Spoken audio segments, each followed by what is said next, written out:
mysterious nautical figure called to them a two-tailed siren. Starbucks has two connections to the seafaring world. Seattle is a port city, and coffee often travels long distances across the water to get to us. And over time, Starbucks has given the siren a few makeovers, but she remains as alluring as ever. So I guess she's not a mermaid. She's a siren. And the next time someone you know is talking about the Starbucks mermaid, you correct them and you tell them she's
Roastery in Chicago. And I do think that the Starbucks Reserve at those stores, they make like cocktails, so you can get like espresso martinis and that kind of thing. I follow them on Instagram, but I don't know if it's all of them or just some of them, but they always talk about Starbucks espresso martinis. Anyways, number 14. In the days before writing drink customations on cups in Sharpie pen, the position of a cup on the bar would tell the barista how to make the beverage. So if it's like upside down, etc., etc., then that would be a signal for them. Number 15. Green aprons with ASL finger smelling. So for our signing store partners in Washington, D.C. who identify as deaf individuals, our part of the ASL community is their primary form of communication. These aprons serve both as a source of pride for partners and a helpful cue to customers about communication and connection. Globally, Starbucks operates 10 signing stores in markets, including Malaysia, the United States, China, and Japan.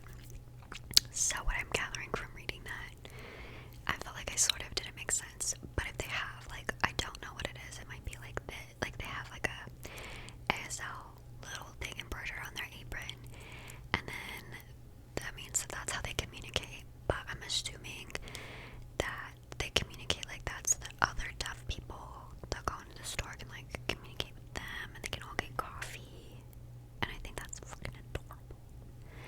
I feel like we definitely could do better at helping make the world more accessible to hearing impaired people.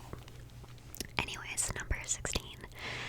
Starbucks has added an average of 2 stores on a daily basis since 1987. That's insane. That's literally insane. But I can literally name to you the location of 5 Starbucks in my city right now. I know at least 5 that I can just tell you. So that makes sense. Okay, number 17. In 2010, Starbucks had 137,000 employees,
over 4 times the amount of caffeine in a Red Bull. I find that so funny because Red Bulls make me like, I am wired. But Starbucks, I feel like it's because just because there's more caffeine in a certain beverage doesn't mean it's going to affect you the same way, because like there's more caffeine in tea, but it doesn't like affect you the same way that coffee does.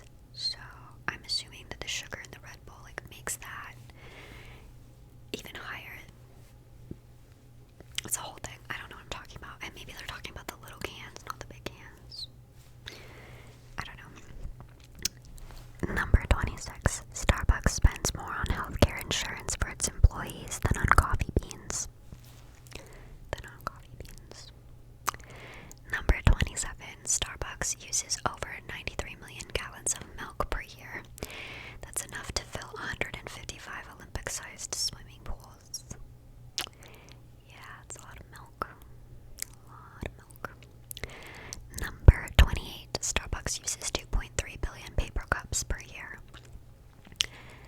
which they probably used more over the course of the Pandorama because they weren't letting people bring their own cups for a while. I don't know if you can bring your own cup yet. I don't think you can.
has announced that you can still order discontinued beverages as long as they have the complete ingredients for it.